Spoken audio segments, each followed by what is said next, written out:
샬롬 샬롬 샬롬 샬롬 샬롬. 하나님 사랑합니다. 여러분 주 안에서 사랑합니다. 네, 오늘 장자의 명분이 내게 무엇이 유익하리요? 그냥 제목 그대로 하나님께 주시는, 우리에게 주시는 귀한 말씀으로 은혜를 나누는 시간 갖도록 합니다.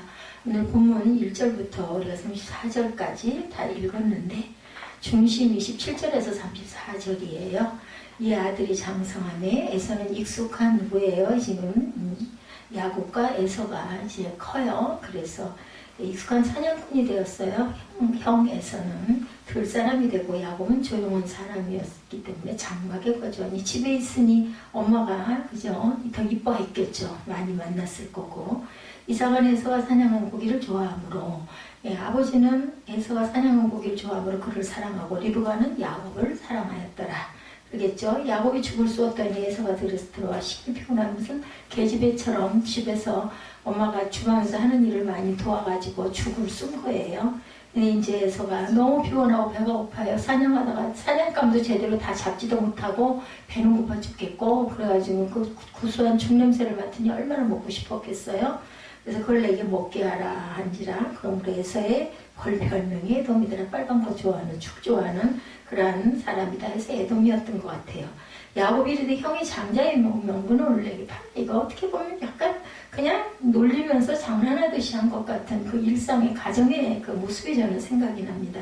에서가 이르되 내가 죽게 되었는데 이 장자의 명분이 내게 무슨 소용이서 너가 좋아라 한 거죠. 그냥 이제 너무 심각하지 않게 그냥 얘기한 게 아닐까. 야곱이 이르되 오늘 내게 맹세하라. 에서가 맹세하고 장자의 명분을 진짜로 야곱에게 팝니다.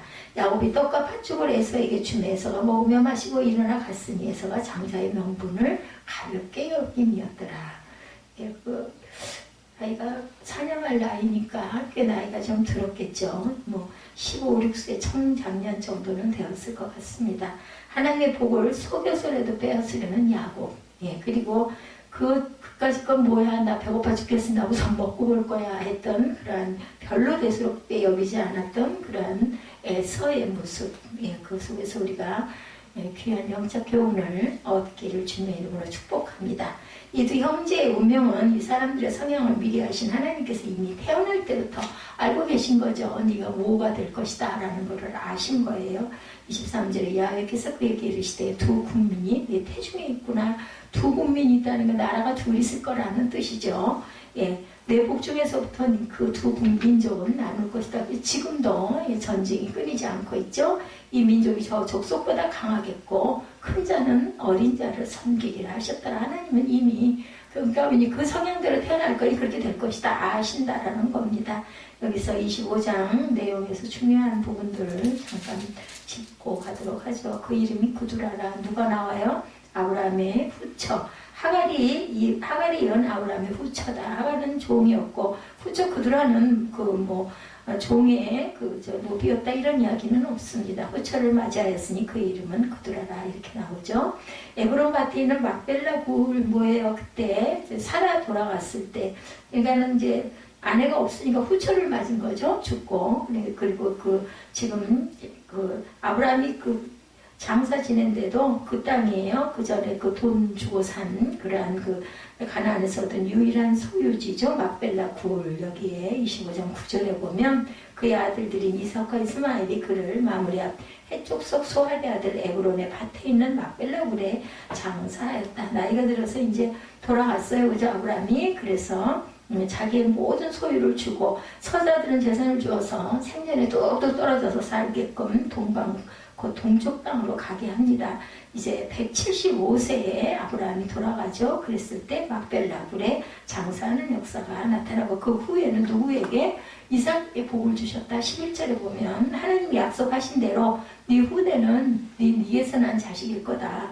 그러니까 아내와 너한테서 난 그래서 사라와 아브라함에게 준 유일한 이삭에게 준 그 후대가 바로 이제 그 대를 이어가게 하기 때문에 이삭에게 복을 주시는 그런 부분이 구절에 나타나 있습니다. 아브라함이 죽은 후에 하나님이 그의 아들 이삭에게 복을 주셨다. 11절이죠.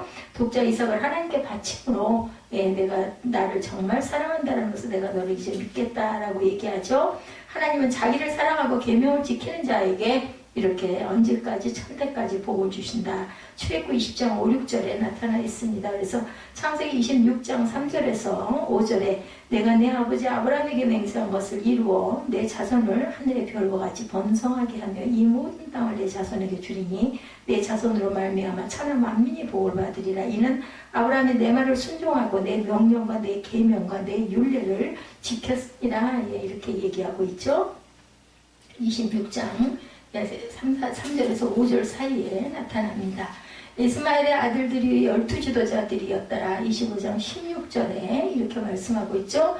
이들은 이스마엘의 아들들이요 그 총과 부락대로 된 이름이며 그 족속대로는 12지도, 여기도 12지도자, 12지파와 12지도자 얘기가 나타나와 있습니다. 하나님은 아브라함이 99세에 그에게 나타나 할례 언약을 명하시면서 아브라함으로 바꾸셨어요. 사례를 사라로 계명을 하십니다. 창세기 17장 15절 말씀이죠. 또한 사라가 아브라함에게서 아들을 주어 낳게 될 것이며 여러 민족의 어머니가 되리라는 약속도 주셨어요. 그러나 아브라함이 이를 믿지 못하고 웃으면서 이스마엘이나 하나님 앞에 살기를 원하나이다 하고 얘기했어요. 근데 그렇게 하지 않겠다고 하나님께서는 다시 한 번 이삭에 대한 약속을 주시고 이스마엘에 대하여도 12두령을 낳아 큰 나라를 이루게 될 것이라고 축복한 부분이 창세기 17장 20절에 나타나 있는데 정말로 12 그 족속들을 세워놓죠. 하나님의 말씀은 1.1획도 변함이 없으시다라는 것을 보여줍니다. 창세기 17장 20절에 이스마엘에 대하여는 내가 내 말을 들었나니 내가 그에게 복을 주어 그를 매우 크고 생육하여 번성하게 할지라 그가 12두령을 낳으리니 내가 그를 큰 나라가 되게 하려니와 이렇게 얘기합니다. 그대로 해주시죠. 장자의 명분은 가볍게 여긴 그런 에서의 이야기 34절에 나타나죠. 형이 배고픔을 틈타서 장자의 명분을 뺏으려고 한 야곱의 행동은 자기만 생각하는 이기적인 행동이었다. 요즘으로 보면은 그냥 농담으로, 그러니까 농담도 아무 말이나 하면 안 되는 거예요. 또한 에서가 팥죽 한 그릇에 장자의 명분을 판 것은 그가 장자의 명분을 그만큼 가볍게, 어떤 말도 농담도 가볍게 하는 말도 우리는 하나님께서 듣고 계신다라는 생각을 하면서 말을 정말 소중하게 중요하게 생각하고 내 입술에 있는 그런 말을 조심해야겠다는 생각을 저는 합니다. 장자권에 대해서 이스라엘 사회에서 첫 아들에게 주어지는 책임과 특권을 대단히 중요하게 생각했어요. 이스라엘에서는 장자는 아버지 뒤를 이어 가정의 제사장으로 직분을 수행하고 영적 축복의 상속자가 되었습니다. 또한 가정의 대표자로 통솔권을 가졌고 또 그 재산을 상속받을 때도 다른 형제보다도 2배의 재산을 상속을 받는 그러한 장자권이 있었어요. 신명기 21장 15절에서 17절에 보면 어떤 사람이 2 아내를 두었는데 하나는 사랑을 받고 하나는 미움을 받다가 그 사랑을 받는 자와 미움을 받는 자가 둘 다 아들을 낳았다. 그 미움을 받는 자의 아들이 장자이면 그 사랑을 받는 자의 아들을 장자로 삼아 참 장자권 미움을 받는 자의 아들보다 앞세우지 말고 반드시 그 미움을 받는 자의 아들을 장자로 인정하여 자기의 소유에서 그에게 2 몫을 줄 것이니 그는 자기 기력이 시작이라 장자의 권리가 그에게 있습니다. 미움을 받는 자라도 그죠? 그 기력이 시작. 내가 처음으로 내 정력을 이용해서 열매를 맺었기 때문에 아주 그 권리를 그에게 인정해주는 그러한 제도가 있었습니다. 장자의 명분을 차지한 요셉이 이스라엘의 12지파 중에서 2 아들 므낫세와 에브라임의 이름으로 기업을 분배받은 것도 바로 이에 근거하고 있습니다. 장자권은 팔거나 박탈당할 수도 있다라는 거예요. 창세기 25장 오늘 29절에 34절이죠. 야곱이 이르되 형이 장자의 명분을 내게 팔라. 이렇게 얘기하죠. 장자의 명분을 야곱에게 팔면 그때는 아마 이러한 일들이 있었던 것 같아요. 히브리서 12장 16절에 한 그릇 음식을 위하여 장자의 명분을 판 에서와 같이 망령된 자. 그리고 역대상 5장 1절에 르우벤은 장자라도 그의 아버지의 침상을 더럽혔으므로 장자의 명분이 이스라엘의 아들 요셉의 자손에게로 돌아와서 족보의 장자의 명분대로 기록되지 못하였느니라. 이게 박탈하기도 하고 받기도 했던 것 같아요. 그 시대는 그렇기 때문에 이게 굉장히 중요하게 다뤄졌다. 이스라엘의 역사와 그 문물이 그러하게 아마 했던 것 같습니다. 아브라함의 믿음을 물려받은 이삭 부부 역시 같은 믿음을 가지고 살면서도 두 자녀에 대한 서로의 사랑하는 모습이 이르되 각각 나뉘죠. 그 아들들이 장성하며 에서는 익숙한 사냥꾼이었으므로 들 사람이 되고 야곱은 조용한 사람이었으므로 쌍둥이인데도 성격이 이렇게 다르죠. 이렇게 장막에 거주하는, 하나는 곰실맞게 여자애 같고 하나는 정말 아주 시식한 건장한 청년, 아주 사냥을 잘하고 혈기가 왕성한 청년이 됩니다. 이삭은 에서가 사냥한 고기를 좋아하므로 그를 사랑하고 리브가는 야곱을 사랑하였더라. 믿음의 사람이라고 해서 사람이 온전지 못한 모습을 이 부부에게서도 나타나 있습니다. 왜냐하면 야곱과 이삭과 리브가도 굉장히 믿음이 좋은 사람들이었지만 이렇게 나뉩니다. 자신이 좋아하는 행동을 해주는 각자의 자식 사랑이 두 형제의 간격을 멀게 하는 이유도 됐다. 엄마는 아마 아들을 굉장히, 작은 아들을 사랑했기 때문에 그 아들에게만 아마 집중을 했던 것 같고, 아버지는 사냥해서 고기 갖다 주는 에서가 너무나 마음에 들었어요. 이삭은 사실은 그렇게 이렇게 씩씩하고 활동적인 사람이 못됐죠. 맨날 우물 파면 뺏기면 또 싸우지도 않고 다투지 않고 또 옆으로 가서 또 파고, 그럼 또 하나님께서는 여기서 물이 여지없이 나게 해줘서 이렇게 부하게 잘 살게, 전쟁이나 싸움이나 이런 그 호전적인 이런 성격이 아니었어요. 그러다 보니까 아마 에서가 더 사랑스럽게 보이지 않았을까 이렇게 생각이 듭니다. 자기가 못하는 걸 갖고 있으니까. 아들의 사냥하는 고기를 좋아해서 에서를 더 좋아하는 이삭과 딸 없는 가정에서 조용히 장막에서 자신을 잘 도와주는 야곱을 더 사랑한 리브가, 아니 의지할 데가 어디가 있었겠어요. 리브가는. 근데 그렇게 졸졸 따라다니고 조용한 성격을 가진 그 야곱이 너무나 딸 없는 엄마 입장으로는 딸 같은 느낌이 들었겠죠. 그래서 편애를 합니다. 결국 각자가 좋아하는 것을 쫓아 행하고 그것 때문에 더 사랑하고 덜 사랑하는 그러한 사랑과 하나님의 사랑은 확실히 다르게 나타납니다. 여기서도 보면 이삭과 리브가가 믿음이 있는 사람이었음에도 불구하고 하나님 사랑과 사람의 사랑은 다르다. 하나님이 세상을 이처럼 사랑하셨기 때문에 독생자를 주셨습니다. 그를 믿는 자마다 멸망하지 않고 영생을 얻게. 아까 우리 찬양이 굉장히 의미 있는 찬양들이었어요. 그죠? 죽어야 사는 그러한 운명, 그렇게 해야만 우리에게 생명이 돌아오기 때문에 하나님께서는 그것을 아시면서 아주 그냥 정말 뼈를 깎는 고통을 겪으시면서도 아들을 보내서 전혀 예외가 없이 그대로 십자가에 그 고통을 다 받고 돌아가게끔, 그래야만 우리가 살기 때문에 이러한 절대적인 사랑의 결과에서 그를 믿는 자는 심판을 받지 않은 것이고 믿지 않는 자는 하나님의 독생자의 이름을 믿지 아니함으로 심판을 받을 것이다 라고 말씀하죠. 그래서 보는 대로 하나님의 사랑의 대상은 모두이지만 그것을 응답하지 않는 것은 짝사랑이 되고 말기 때문입니다. 그래서 짝사랑 정말 아프죠. 나는 무지무지 살아가는 상대방은 나를 사랑하지 않을 때 얼마나 가슴이 아프겠어요. 하나님께서 멸망당하기를 바라는 사람은 아무도 없다라는 거죠. 디모데전서 2장 4절입니다. 하나님은 모든 사람이 구원을 받으며 진리를 아는 데에 이르기를 원하신다. 깨달아 알기를 기다리시고 원합니다. 근데 우리 사람들은 어때요? 저거 틀려먹었어. 그러고 얼마나 포기를 자주 합니까? 그래도 수십 번씩 포기를 합니다. 이 말씀을 절대로 듣기 좋게 하려고 하신 말씀이 아니라는 것. 그러므로 오늘 에서를 생각할 때 하나님의 편애가 아니라 각자의 선택권을 사람에게 주셨어요. 그렇기 때문에 아주 황금 같은 기가 막힌 길을 열어주셨지만 내가 그거 선택하지 않고 결국은 뿌리치고 가면은 하나님은 그냥 두셔요. 그대로. 하나님은 얼마든지 다른 사람을 써서 사용하실 수 있기 때문에 공고한 건 결국은 손해나는 건 누구예요? 선택하지 않은 본인에게 있다라는 것. 과거 역사 속에 그것도 믿음의 가지고 태어난 하나님의 은혜보다 세속적인 것을 선택한 에서의 인생은 결국 오늘 믿음의 사람들에게도 경계와 교훈이 됩니다. 그냥 이렇게 읽기만 해도 이래서 이렇게 됐구나. 그쪽 풍습은 이래서 결국은 이렇게 장자권을 파는 경우가 돼버렸구나. 그런 생각을 하게 되죠. 사랑을 사랑으로, 복을 복으로 바로 아는 것이 굉장히 중요하다. 그 눈으로 볼 수 있고 가슴으로 느낄 수 있는 그러할 때 우리가 잘 온전한 선택을 잘해야 할 줄로 믿습니다. 육에 속한 사람이었어요. 그죠? 안타깝게도 29절에서 30절이죠. 야곱이 죽을 수 없던 에서가 들에서 들어와 심히 피곤하여 야곱에게 이르되 내가 피곤하니 그 붉은 것을 내게 먹게 하라 한지라. 그러므로 에서의 별명은 에돔이더라. 어느 정도의 그림이 마음속에 보이고 눈으로 그냥 딱 보이죠. 저 같아도 배고파 죽겠는데 맛있는 냄새가 솔솔 나면 얼마나 먹고 싶겠어요? 어떤 날 야곱은 어머니를 도와서 팥죽을 끓이고 있었고 음식이 거의 완성되어 갈 즈음에 에서가 땀을 흘리며 사냥터에서 돌아옵니다.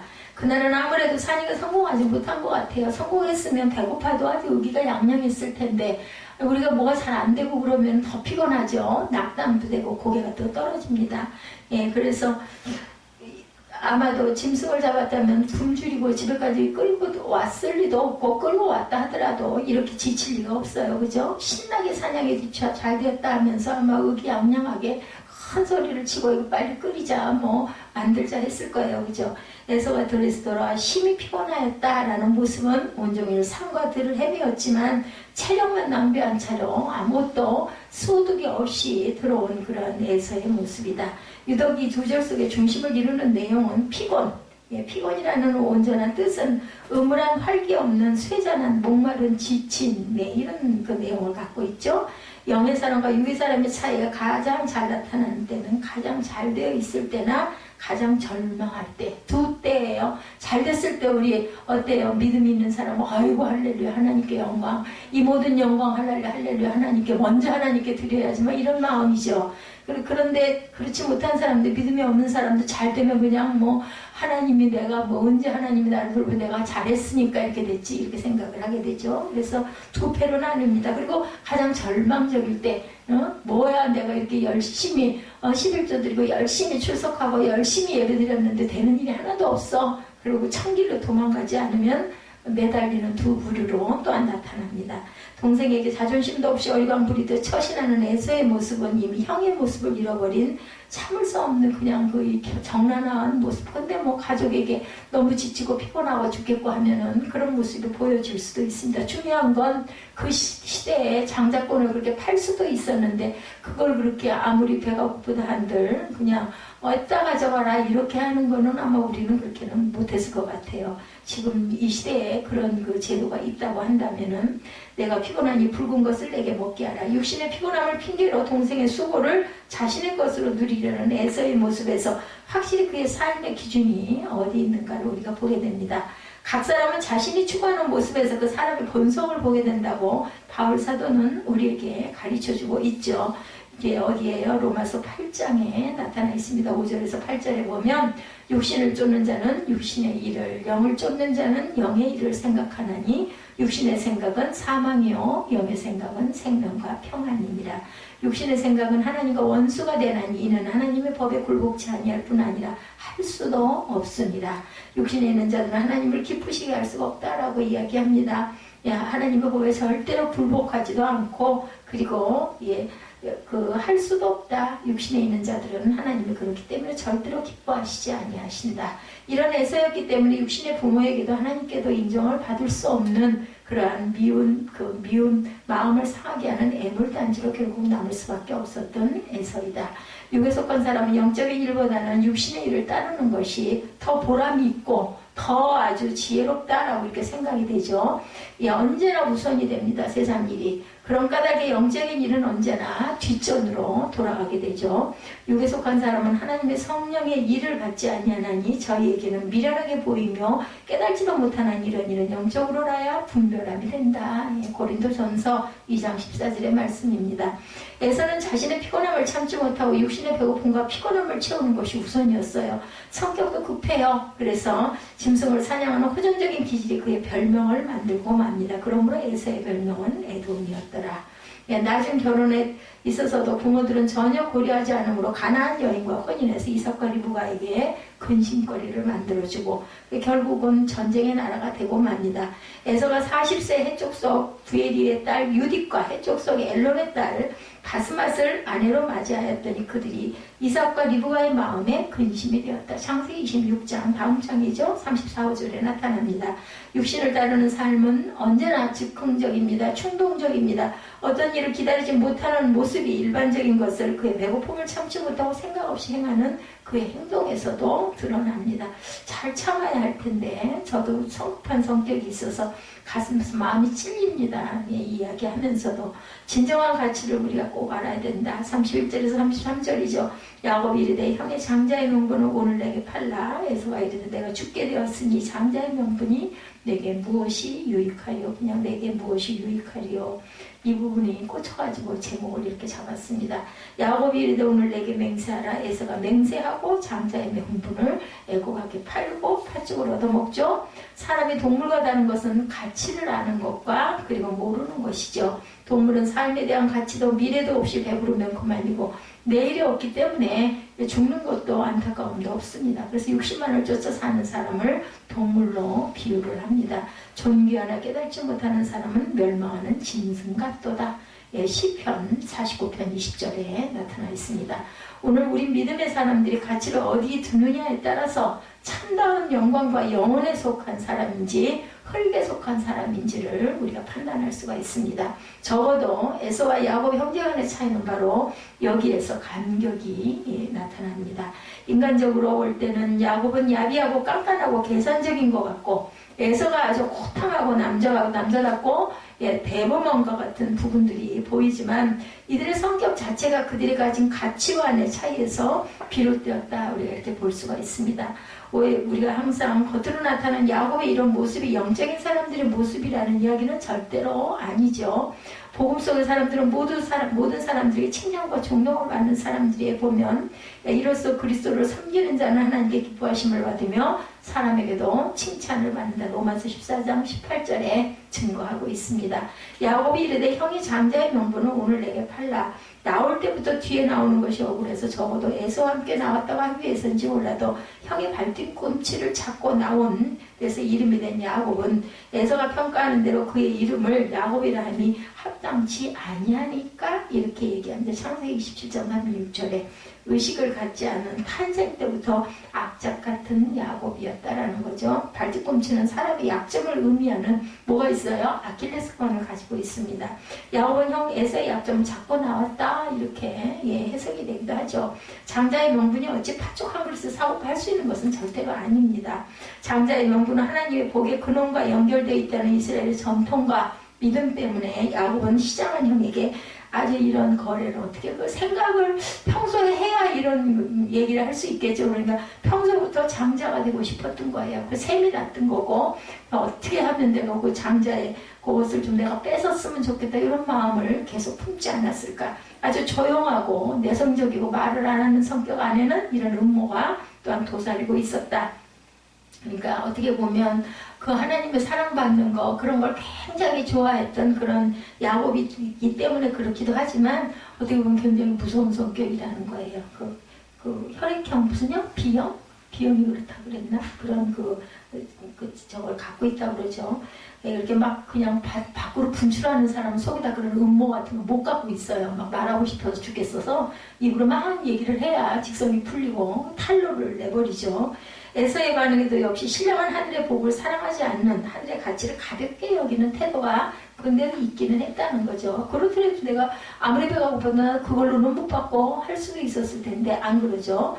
내가 죽게 되었는데 장나 배고파 죽겠으니 그까지 명분 소용없어. 너 가져가. 진짜로 너 나한테 팔았어. 그래 팔았다. 뭐 쌍둥이니 안 그랬겠어요? 육신에 없건 사람들이 이렇게 단순히 육신의 죽음을 두려워하고 육체적인 고통을 견디지 못하는 특징을 에서로부터 볼 수가 있다. 저도 육체적인 고통 무척 무서워하는데 이렇게 나타나네요. 사냥을 다녀 갈증과 시장기를 느끼는 것이 분명 죽을 만한 절망도 아닐 것임에도 근데 에서는 아마 너무 배고 아팠어. 참을성이 없으니까 뭐 그까진 장자권 아니면 뭐 진짜로 그러겠어? 이렇게 생각하지는 않았을까? 에서에게서 이런 모습을 보면 아이고 나 죽겠다. 나 죽겠으니 당장 먹어야 되겠다. 주님께서는 몸은 죽여도 영혼은 능히 죽이지 못하는 자들을 두려워하지 말고 오직 몸과 영혼을 능히 지옥에 멸하실 수 있는 이를 두려워하라. 이렇게 말씀하시죠. 마태복음 10장 28절입니다. 누가복음 12장 5절에도 몸은 죽여도 영혼은 능히 죽이지 못하는 자들을 두려워하지 말라고. 우리 몸은 죽일 수 있어요. 근데 우리 영혼은 누구도 뺏어갈 수가 없죠. 하나님의 것이기 때문에. 그래서 몸과 영혼을 지옥에 멸할 수 있는 하나님을 두려워하라. 이렇게 얘기한 거예요. 즉 죽음의 가치도 육신의 것이냐 영혼의 저주와 멸망의 죽음인가를 헤아리는 경계의 교훈을 우리가 꼭 잊지 말아야 되겠다. 야곱의 하나님께 대한 복의 간절함은 형 에서에게만 국한되지는 않았습니다. 그랬다면 그를 우리 야비한 사람이라고 해도 괜찮겠지만 그의 신령한 복에 대한 기대와 사랑은 나중 야복강가에서 천사에게까지도 이길 정도로 아주 끈질기고 그저 끝까지 매달리는 그런 근성을 갖고 있죠. 그가 이르되 날이 세려하니 나로 가게 하라. 야곱이 이르되 당신이 내게 축복하지 아니하면 가게 하지 아니하겠나이다. 창세기 32장 26절이죠. 야곱의 청년기를 논하면서 우리가 다시 나중에 또 보겠지만 이렇게 싸워서 결국은 환도뼈가 부러지면서까지 얼마나 아팠겠어요. 그런데도 그 천사를 붙잡고 놓지를 않아서 이름을 받아내죠. 이스라엘이라는 이름을 받아냅니다. 야곱이 이르되 오늘 내게 맹세하라. 에서가 맹세하고 장자의 명분을 야곱에게 팔았다. 33절입니다. 땅을 치며 후회할 일이었어요. 나중에 그죠? 아버지 돌아갈 때 유언을 그냥 장자인 털북생이를 쓰고 그 야곱이 와가지고 이삭에게 모든 축복을 다 받고 나중에 사냥에서 또 그것도 사냥이 문제였었어요. 세상에서 실컷 그냥 놀다가 땀 흘리고 돌아왔는데 아버지 죽어가고 나도 축복해 주셔 하니까 내 축복을 미리 다 했다. 아까 네가 들어오지 않았느니 진짜 땀을 치고 울어도 아무 방법이 없는 그런 사건이 일어나죠. 장자의 명분을 너무 가볍게 팔아넘기고도 아버지 이삭을 일단은 축복을 받아야 되니까는 그죠? 누가 한몫했어요. 엄마가 현목을 하죠. 리브가가 변장을 시켜줘가지고 에서만을 욕할 수 없는 이유는 어떤 경우 우리 신앙 상태가 해이해지면 허기를 면할 수 있는 팥죽 한 그릇이 아니라 그죠? 그보다 못한 것에도 믿음을 팔 수 있다는 것을 생각하고 우리 항상 경각심을 가져야 됩니다. 그런 경계는 베드로에게서도 일어났었던 거 우리 알고 있죠? 마태복음 26장에 너도 갈릴리 사람 예수와 함께 있었더라 하냐가 그렇게 얘기했죠. 그러한 그 군인도 아닌 여종이었습니다. 이런 이유로 늘 성령의 충만함을 유지하고 하늘의 가치가 준비되어 있어야 하는데 그렇기 때문에 하나님께서는 예수님께서는 깨어있으라 어느 날에 너희 주가 임했는지 너희는 알지 못한다라고 말씀합니다. 히브리서 기자는 이러한 에서에 대한 평가를 히브리서 12장 16절에 음행하는 자와 혹 한 그릇 음식을 위하여 장자의 명분을 판 에서와 같이 망령된 자가 없도록 살피라. 이럴 수 있다라는 거죠. 얼마든지 일어날 수 있기 때문에 너희들은 정말 단단히 전신무장을 해야 된다. 그러므로 깨어있으라. 어느 날에 너희 주가 임하느니 너희가 알지 못한다. 마태복음 24장 말씀입니다. 야곱이 이르되 오늘 내게 맹세하라. 에서가 맹세하고 장자의 명분을 야곱에게 판지라. 팥죽 한 그릇은 맹세할 만한 가치를 찾을 수 없지만 하나님의 사랑의 줄이었던 장자의 명분에는 맹세할 수 있는 생명과 영광의 가치가 넘쳤던 건데 결국 에서와 야곱의 가치의 차이, 이것이 바로 차이입니다.